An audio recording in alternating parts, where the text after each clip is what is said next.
Ara. Buen día a todos y a todas. Quisiera en Eduardo, primer não te lugar. ouvimos. Não é isso.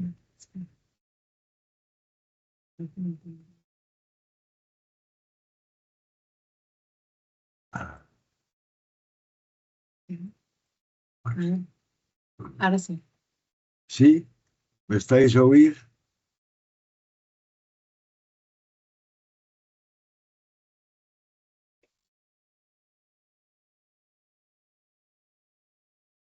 ¿Sí o no? Yo micrófono, ¿no?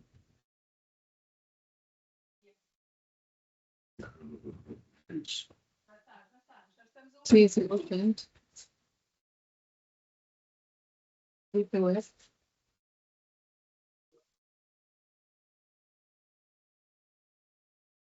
Tengo una retransmitida de mis conversaciones son muy útiles. Es la serie de la... Audio. Al 100. Llegar a sección.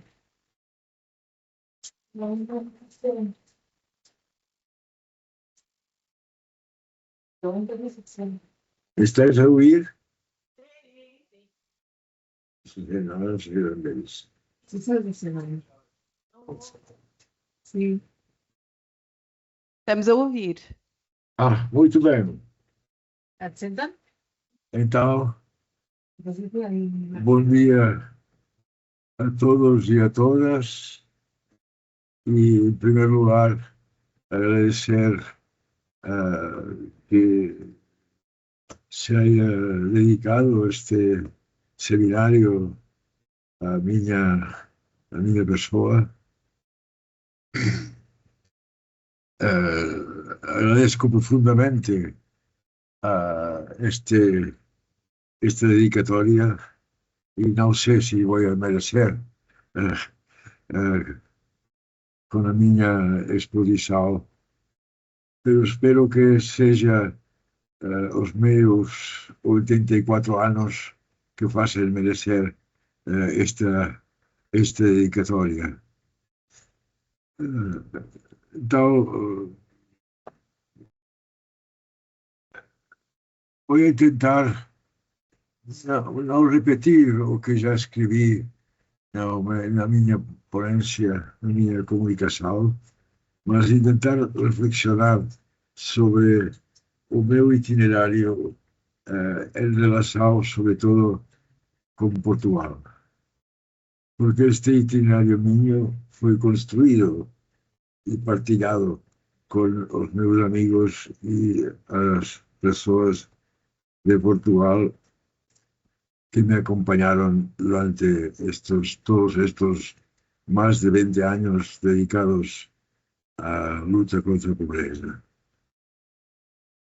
Tal como les decía, eu empecé a trabalhar na luta contra a pobreza nos anos 80 do século passado.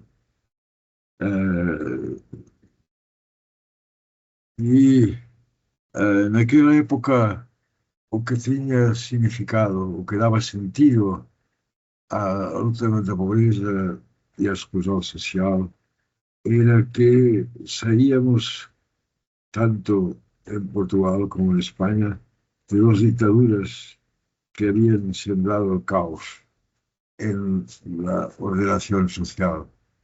Y también padecíamos las consecuencias de la crisis de los años 70. Por lo tanto, los primeros trabajos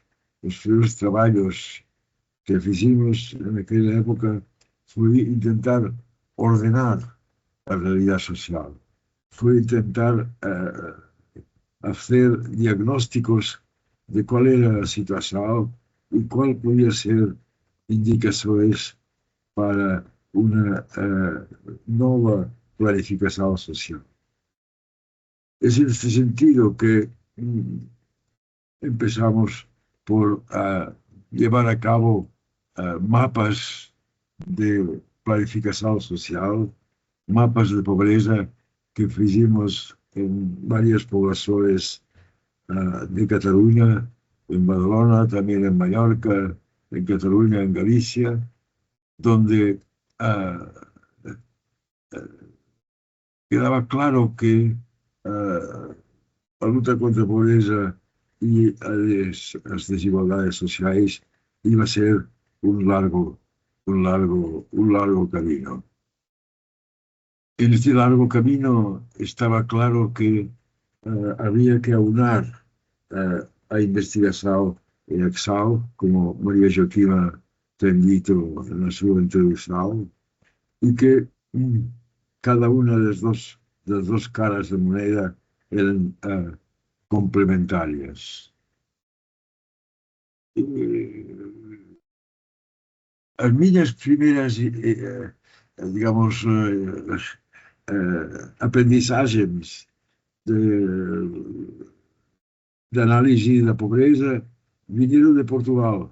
Y me lembro de haber leído con entusiasmo un libro de Alfredo Bruto da Costa y un libro de Manuela de Silva, que en los años 80 tinham feito los primeros análisis da pobreza en Portugal. Aplicamos algunos dos indicadores utilizados por eles nos análisis que hacíamos en España. El primer trabajo de mita envergadura fue el mapa de pobreza en Cataluña, que duró 4 años. Y este mapa de pobreza utilizamos muchos diferentes sistemas de análisis, más cualitativos, más cuantitativos, para desembocar en la negativa del gobierno catalán de aquella época, que se negó a publicarlo. Foi o Parlamento catalán que fez pressão sobre o governo para que se publicase una síntesis. Y esta historia me parece significativa, porque también nos iba a ocurrir en el caso de Galicia, con otro tipo de gobierno, en el que ellos publicaron nuestro trabajo, pero no lo distribuyeron. Es decir, que estábamos en una época en la cual, en los años 80, finales de 80, en que muchos actores no reconocían que existía pobreza. Pensaban que estábamos en un periodo de expansión económica y que se iba a repetir un ciclo expansivo de la economía que terminaría con la pobreza. Pero tanto la pobreza es tozuda como los que nos dedicábamos a estos trabajos también éramos tozudos y insistimos en intentar poner de manifiesto que la pobreza existía y existía en ligación con las desigualdades. Creo que fue significativo la entrada de Portugal y de España en el 86 en la Unión Europea. Fue significativo porque esto significó que Portugal y España tuvieron un financiamiento del segundo programa europeo de lucha contra la pobreza, que iba a mostrar nuevos caminos y nuevas metodologías que después aplicaríamos. Recuerdo una primera reunión en Sevilla, donde creo que fue allí donde conocí a María Joaquima y a Casimiro, con los cuales iba a partillar todos estos años de trabajo. En estas reuniones se nos indicaba que podíamos utilizar sistemas de panel para olas sucesivas que permitían establecer indicadores representativos de la evolución de la pobreza y la exclusión social.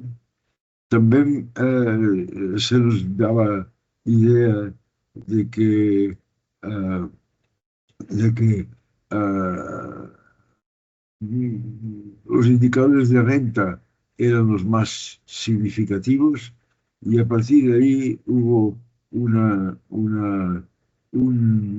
digamos, poner el acento sobre los fenómenos cuantitativos de pobreza y de exclusión social.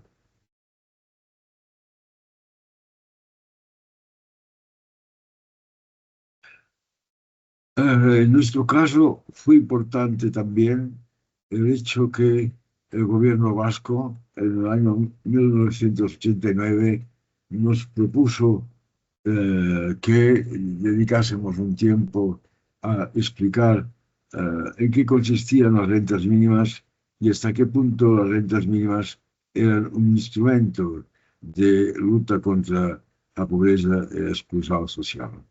Esto abrió un debate en el caso del Estado español y también lo abrió un poco más tarde en Portugal. No todo el mundo estaba de acuerdo con las rentas mínimas y en nuestro caso tuvimos que hacer lo que llamé un esfuerzo pedagógico para invitar al gobierno vasco a que visitase países donde se aplicaban las rentas mínimas, Francia, Bélgica e Inglaterra, para convencer a los trabajadores sociales que tenían una cierta oposición a la introducción de las rentas mínimas, para hacer esfuerzos de publicaciones sobre la renta mínima social de inserción del caso de Francia y organizar seminarios con los políticos vascos a escala local. Tengo que decir que si el gobierno catalán y el gobierno gallego no estuvieron muy de acuerdo con las nuestras conclusiones, en cambio el gobierno vasco de aquella época era un gobierno de coalición, vio con muy muchos buenos ojos la idea de introducir las rentas mínimas en el País Vasco y por primera vez se empezaron a aplicar a escala de una comunidad autónoma. Esta experiencia eh, abrió un debate muy fuerte con el gobierno central, que en aquel momento eran socialistas, que no admitían la existencia de la pobreza. Y fueron también las organizaciones como Cáritas y la Iglesia Católica las que ayudaron a poner de relieve que la pobreza no era invisible, que había una visibilidad de la pobreza y que había que intentar formular políticas de lucha contra la pobreza. En aquellos momentos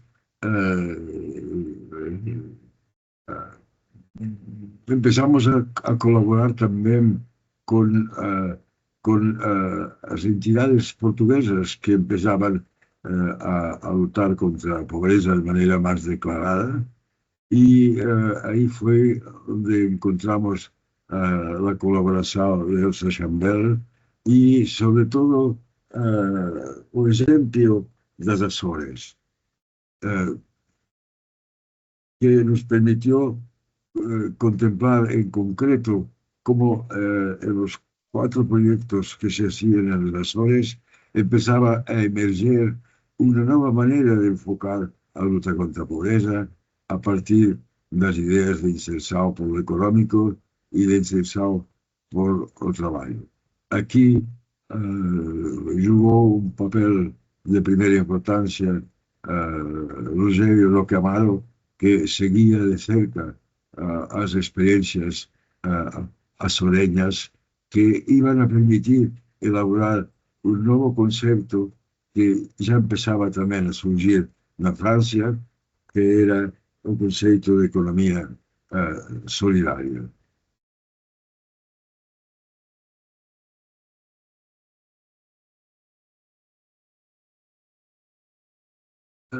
En esta, en esta tentativa de no solo depender de las políticas públicas de lucha contra la pobreza, sino de incorporar al conjunto de la sociedad. Creo que fue importante la creación de a rede, as redes de organizações não governamentais de luta contra a pobreza.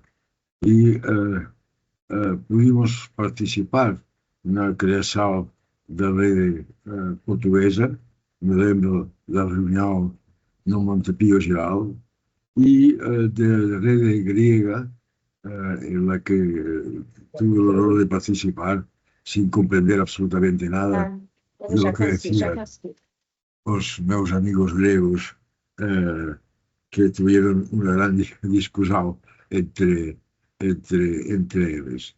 Dentro de la red europea de lucha contra la pobreza que se empezaba a constituir, estuve en el comité provisional ejecutivo elegido en la reunión de Bruselas, y eso me permitió argumentar en favor de que Portugal tuviese 5 miembros en la Asamblea General de la Red Europea.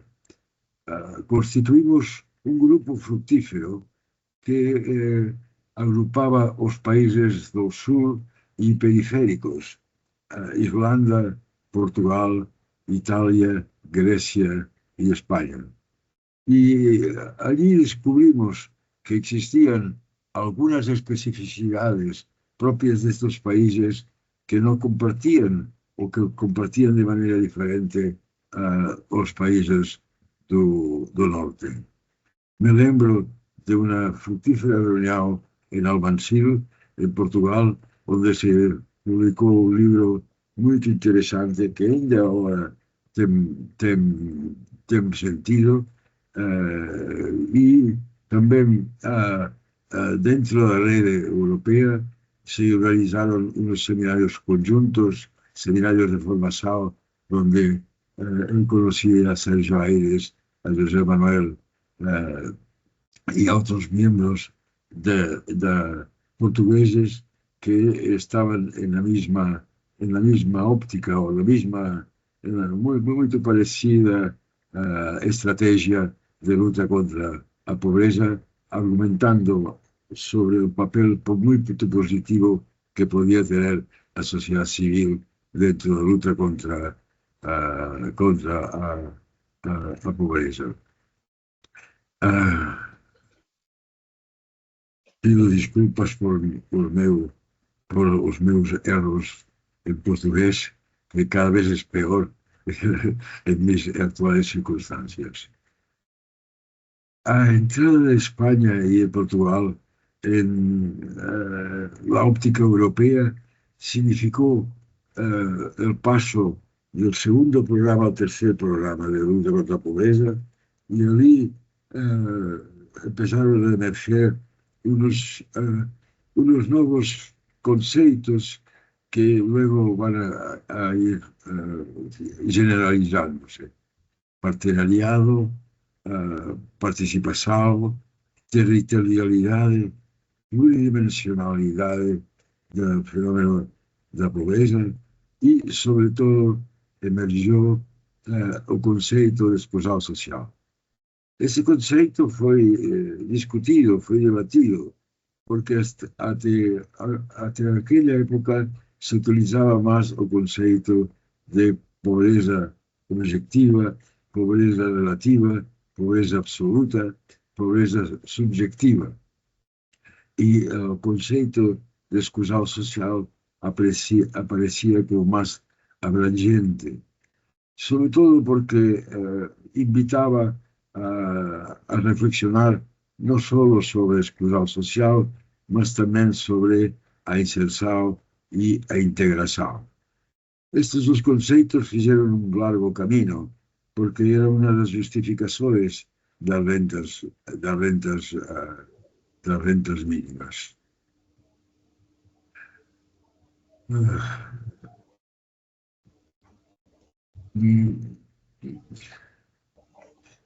En el caso de España, había en aquel momento un Comité Español de Bienestar Social que publicaba libros sobre a pobreza e a desigualdade, e me lembro muito bem do seminário do congresso que se fez em San Sebastián, onde apresentamos ponencias que já manifestaban una cierta crítica del exceso de cuantitativismo al que nos llevaba la óptica de las autoridades más europeas. Comprendo bien el interés de utilizar indicadores cuantitativos, pero evidentemente que si solo se utilizan indicadores cuantitativos, no aparece toda la profundidad de la pobreza y cómo la pobreza afecta a las personas. Hola.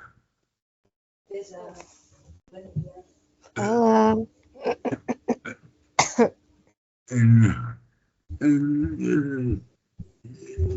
del 89 al 93 estuvimos trabajando en la unidad de investigación y acción de desenvolvimiento del tercer programa de lucha contra la pobreza, y allí participamos muchas reuniones con también la unidad de investigación y desenvolvimiento de Portugal. Lo que interesaba en aquellos momentos, lo que nos interesaba, era que a través de estos indicadores se mostraba que pequeñas modificaciones de los sistemas de protección social ayudaban a salir de la pobreza.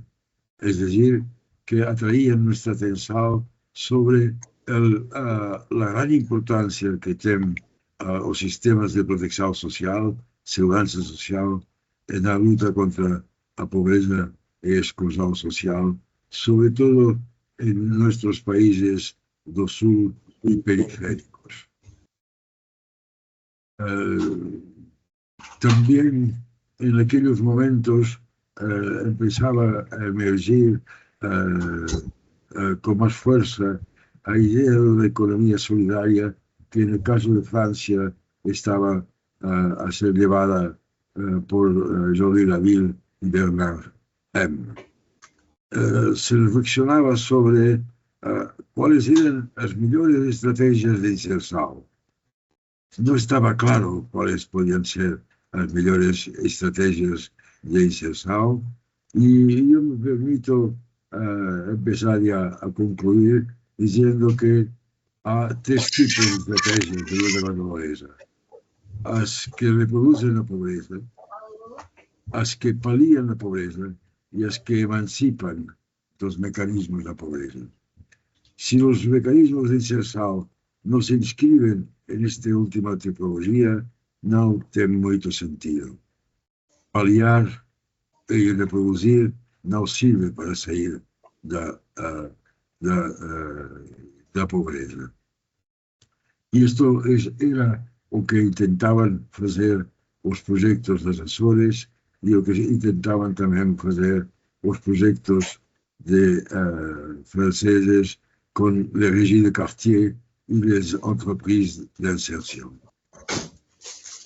Un punto interesante me parece que fue que el año 1997 la Unión Europea decidió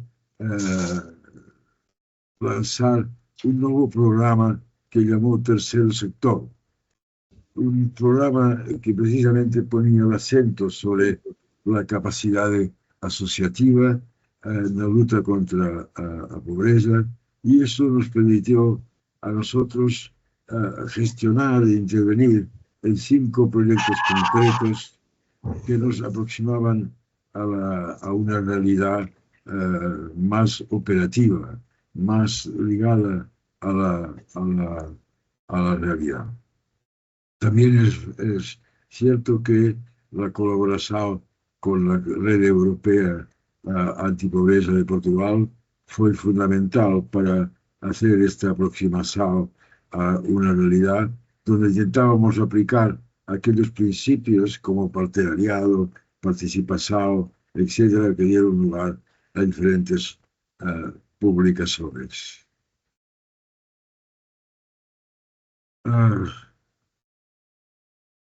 Yo diría que, y voy terminando, que ah, el 94 fue un año malo porque terminó con el tercer programa de poesía y no se consiguió construir un cuarto programa. Pero también es importante finalizar las cosas. Y me lembro muito bem, permítanme que me lembre de uma anécdota, que ao sair do seminário, do primeiro seminário de luta contra a pobreza, do terceiro programa, saímos um grupo de gente e vimos um muro que estava cerca del monasterio onde se celebrou o seminário e que ponía Kill the Poor. Bueno, matar la pobreza es una posibilidad, pero esto significaba, claro, que nos íbamos a encontrar sin trabajo.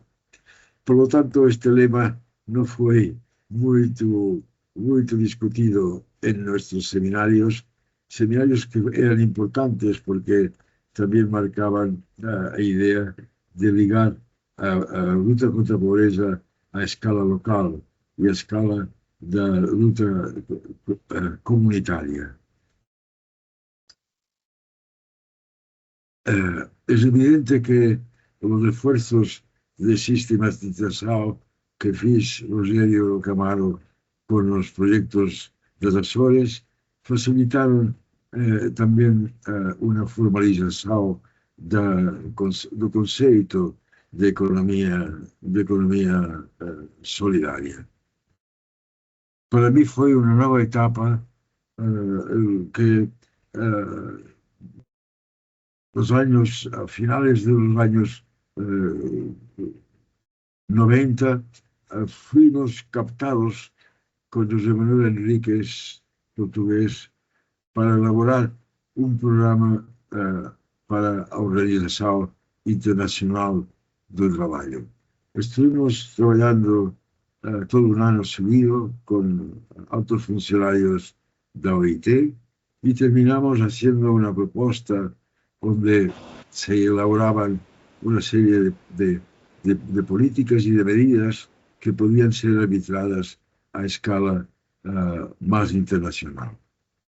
Mi sorpresa fue que me pidieron que pasase a dirigir este programa que se llamó STEP dentro de OIT y en el que una vez más encontré una gran colaboración de mis amigos portugueses. En mi caso, esto significó pasar de la dimensión europea de la pobreza a una dimensión internacional, ya que el programa internacional de la OIT tenía que trabajar en África lusófona, en América Latina y en Europa del Este, lo que significaba ampliar la idea de una pobreza ligada a los países del norte, incluyendo también los fenómenos de pobreza y desigualdad en países del sur del mundo, y lo que ha venido lo que ha sido corroborado después por la globalización en la que estamos ahora todos padeciendo las consecuencias negativas de esta globalización. Voy terminando simplemente evocando que a partir del 2005, 2006, terminé a mi colaboración con la OIT y eso me permitió entonces hacer un trabajo no asalariado y por tanto dedicarme más a algunos temas que yo pensaba que eran fundamentales, como por ejemplo la formación. Desde el año 2000 que Rogelio Rocamaro me brindó la posibilidad de colaborar con UXT, haciendo un curso sobre conceitos de historia da pobreza y exclusión social en Portugal. Y esto me invitó, como una deuda que yo tenía con Portugal, a hacer una investigación, una pesquisa sobre los orígenes de la economía social en Portugal, que se publicó en la revista de Sociología de la Facultad de Letras de Porto. También continué a trabajar en la red catalana de lucha contra la pobreza y exclusión social y cada vez más en la economía solidaria. También las iniciativas que Casimiro mantén con tanta fidelidad en la red de desigualdades han permitido continuar una colaboración con Brasil, país que se distingue precisamente también en la elaboración y aplicación del concepto de economía solidaria. Y quisiera terminar simplemente evocando que creo que dentro del capitalismo no va a desaparecer la pobreza y la exclusión social y que solo desde la perspectiva de una economía solidaria profundamente emancipadora se puede hacer una lucha a fondo contra la pobreza y la exclusión social. Muchas gracias por muito obrigado por a vossa atenção.